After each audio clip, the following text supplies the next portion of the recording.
We often act for suppliers of cloud software platforms, and more often than not, our clients actually have a first stab at drafting their license agreements with their customers that provide access to those platforms before providing them to us to review and advise them on those terms.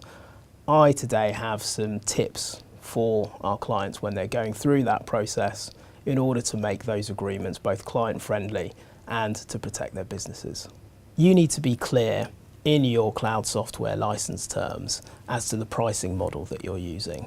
More often than not, cloud software licenses are drafted on the basis that access to the platform is provided for a specific subscription term. You should set out in the agreement clearly as to how the fee for that subscription term is calculated. Will it be on a per user basis, whereby additional users can be added so they have access to the platform during the term, thereby allowing you to increase the price? Or will there simply be a flat fee for an unlimited number of users to access the platform throughout the subscription term? Being clear in the agreement will of course be key in allowing you to be flexible and charge more should you need to. License terms should be clear about how a subscription term is renewed. It's prudent to always include terms in the license agreement which allow for automatic renewal at the end of each subscription term. What suppliers want to avoid is being in a position where they have to approach their customers asking them to sign a new license whenever they get to the end of a subscription term. Your license agreement must comply with the General Data Protection Regulation, the GDPR. More often than not, cloud software platform suppliers will be considered data processors in accordance with the GDPR, and this is because they're processing the data of their customers for a specific agreed purpose. Data processors must contain certain provisions within their agreements with their customers, and we can review your license agreement to ensure that those terms are included. However, it's imperative as a supplier of cloud software that you put in place procedures, practically, which allow for compliance with the GDPR and accord with the terms in your contracts. In particular, you should put in place provisions which allow for, technically, the security of your customers' data. Customers are likely going to want 24/7 access to cloud software platforms.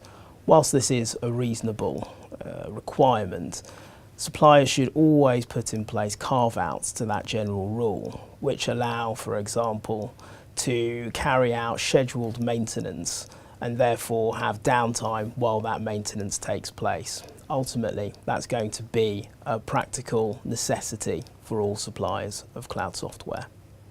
Suppliers should be clear about the extent of the support services that they're providing to their customers.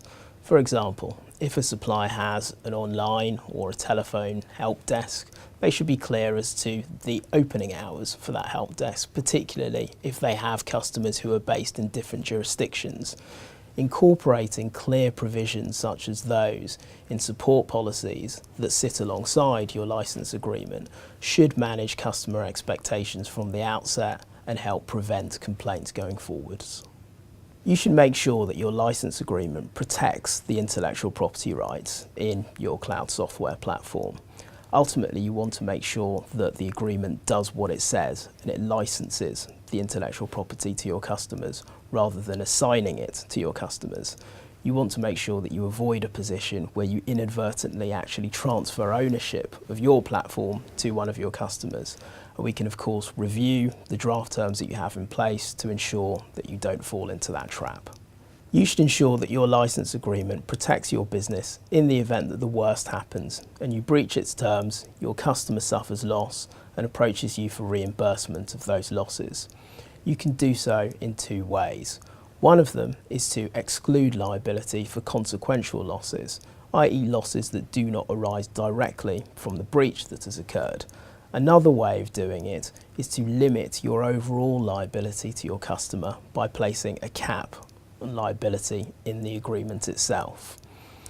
Both of those methods are subject to tests of reasonableness in order to be enforceable, and we can help by looking at your contract to see if those exclusions and liabilities are likely to pass that test.